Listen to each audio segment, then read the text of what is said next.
আসসালামু আলাইকুম এভরিওয়ান, কেমন আছেন আপনারা সবাই? আজকে আমি বিফ বিরিয়ানি রান্না করে দেখাবো। আমি যেগুলো মশলা ব্যবহার করেছি আপনারা সেম টু সেম ভাবে সেই মশলাগুলি ব্যবহার করবেন এবং প্রেসার কুকারে দিয়ে সুন্দর করে সিদ্ধ করে নেবেন। এরপর তেলের উপরে প্যানের উপর তেল দিয়ে পরে পেঁয়াজগুলিকে একটু ভাজা করে নেবেন। আদা পেঁয়াজ ভাজাটা আপনি আবার একটু তুলে রাখবেন। এর মধ্যে বাকি উপকরণ মশলাগুলি আছে একটু দিয়ে দিবেন, দিয়ে আদা রসুন কুচিও দিয়ে দিবেন সুন্দর। এবার এটা টমেটোও দিবেন, দেওয়ার পরে দেখবেন যে এর মধ্যে যেগুলো আছে সব আপনারা এর মধ্যে দিয়ে দিবেন। আমি কিন্তু বাকি সব উপকরণ কিন্তু রেখে দিয়েছি, প্রেশার কুকার থেকে মাংসগুলিকে বের করে কিন্তু এর মধ্যে দিয়ে দিবেন। অ্যাড করে দিলে সুন্দর একটা ভালো একটা ইয়ে আসবে। দেওয়ার পরে তারপরে আপনারা এর মধ্যে কিছু ধনেপাতাও দিতে পারেন।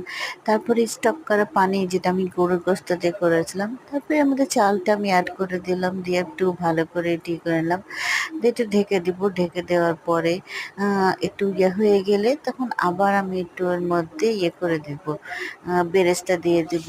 তারপরে আমি ওর মধ্যে একটু কারি লিভ দিব। তারপরে আমি একটু আরও একটু 10 মিনিটের জন্য লো হিটে রেখে দেবো এবং তৈরি হয়ে গেল আমার বিফ বিরিয়ানি।